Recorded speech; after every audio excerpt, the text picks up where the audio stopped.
बिन तेरे जो बीती है कैसे बताऊं, याद में तेरी कहीं मर ही न जाऊं। अम्मी, आप तो बड़ी चालाक निकली। मौका देखते ही आपने कैसा रूप बदला है वहां पर। मैं तो देखती ही रह गई आपकी परफॉर्मेंस को।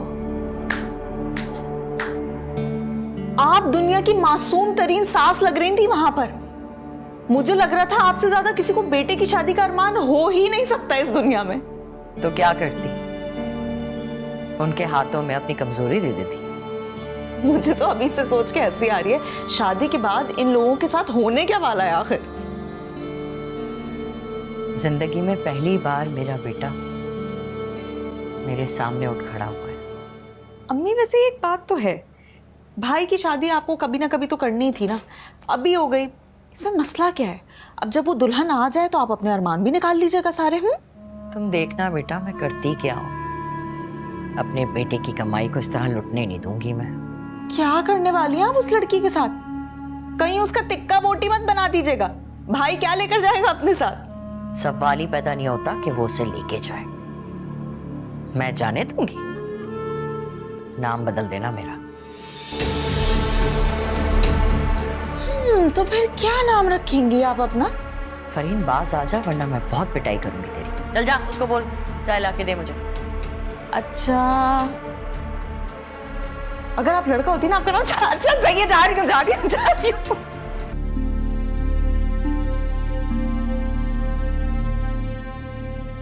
और ये मसला जितना जल्दी खत्म हो जाए उतना अच्छा है। मैं इसे मजीद लटकाना नहीं चाहता। भाई मेरी बात, भाई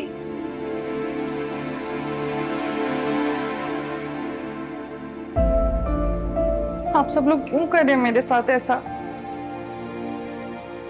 जो कुछ तुमने किया उसके बाद भी ये सवाल कर रही हो सजल? अपना हक मांगना कोई गलत बात तो नहीं है अम्मी। घर की इज्जत को दांव पे लगाकर हक की बात नहीं की जाती। तो सब कुछ ही भूल गई? माँ की तरबियत, भाई की मोहब्बत, सब कुछ?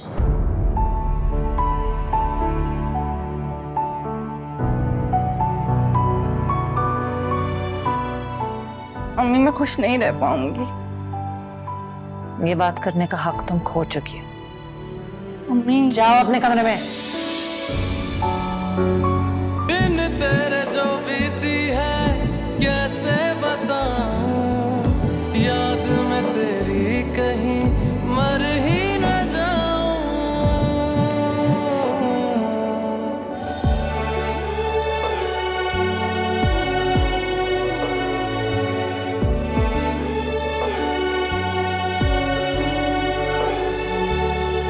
उनसे जाकर ये कह देना कोई याद में पागल है।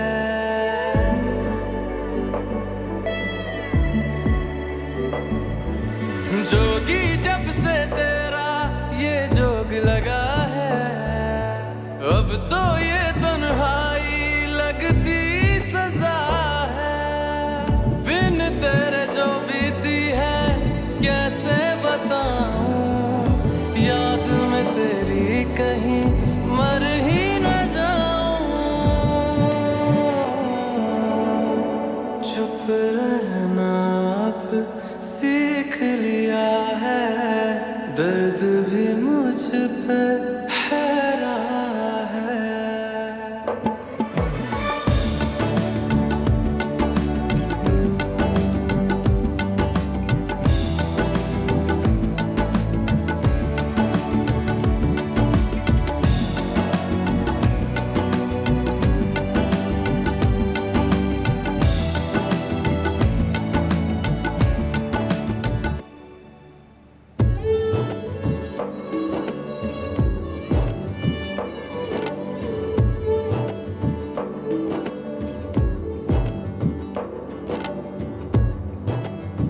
सजल, मुझे ना तुमसे इस बेवकूफी की बिल्कुल उम्मीद नहीं थी। तुम ऐसा कैसे कर सकती हो? मुझे कुछ समझ नहीं आ रहा था तो क्या करती। उमैर का जवाब तुम जानती थी ना। उसके बावजूद भी अपनी किस्मत आजमाना चाहती थी। सचल, किस्मत के फैसले हमारे हाथ में नहीं होते, कि फैसले तो ऊपर वाले के हाथ में होते हैं, जिन्हें हमें बस कबूल करना पड़ता है। बस कर दे आप ही, जमीन वालों की नाइंसाफियों को ऊपर वाले पर मत डालें।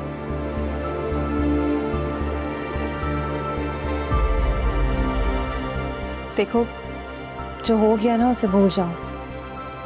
तुम्हारे लिए बेहतर यही है कि तुम आने वाली जिंदगी को खुशी खुशी कबूल करो। बिल्कुल ठीक कह रही है हिरा। आने वाली जिंदगी में जो खुशियां तुम्हारी मुंतजिर हैं सजल, तुम उनका अंदाजा भी नहीं लगा सकती हो।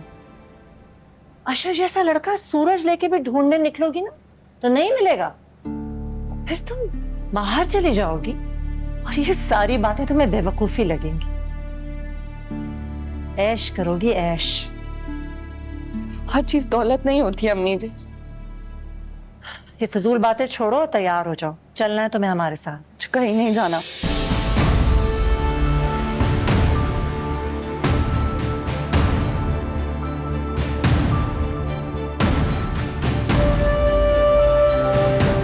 हमारा तुमसे पहले ही इतना नाराज है। हिरा, तुम इसे समझाती क्यों नहीं हो कि इसकी शादी है अगले हफ्ते?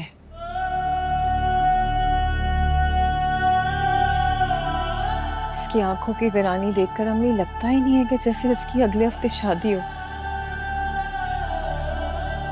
हिरा, तुम भी इसके साथ साथ शुरू हो गई हो। आप फिक्र मत करें, संभाल लूंगी मैं इसको, और अपने बिखरते हुए रिश्ते को भी, जो आपके फैसले की वजह से आंधी की नजर हो रहा है। मगर आप हैं कि आपको उसकी कोई परवाह नहीं है। दिन तेरे जो बीती है कैसे बताऊं, याद में तेरी कहीं मर ही ना जाऊं।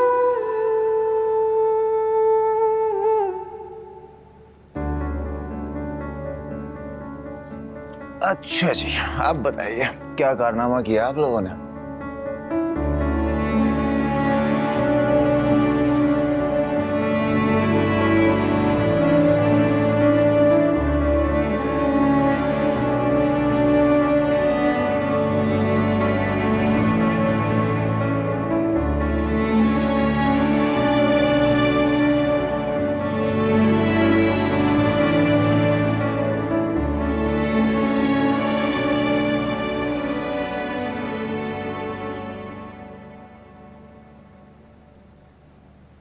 अम्मी, वो सज्जल के लिए कुछ नहीं लिया आप लोगों ने? बेटा, मैं सज्जल के लिए इस तरह से थोड़ी चीजें लूंगी। मैं डिफेंस गई थी आज, तो वहां पे ना एक बहुत बड़ा बुटीक था, उन्हें ही दिए कपड़े बनने के लिए। सही। और सिर्फ कपड़े थोड़ी हैं, मैंने तो जेवर भी बनने के लिए दे दिया है। 4-4 सेट दिए। अब लोगों को भी तो पता चले ना, आखिर मेरे अशर की दुल्हन का जेवर है। ये तो बहुत अच्छा किया अम्मी। तुम देखना बेटा, मैं तुम्हारी बरी ऐसे बनाऊंगी कि लोगों को मुद्दतों याद रहेगा। बस एक मसला है। मसला? कैसा मसला? वो पैसे कम पड़ जाएंगे। नहीं, आप परेशान ना हो, मैं मैनेज कर लूंगा। अच्छा, वो ये सज्जल की चीजें कब तक मिल जाएंगी? 2-4 दिन तो लगेंगे ना बेटा। ठीक है। आई गेस मेरा फोन चल रहा है।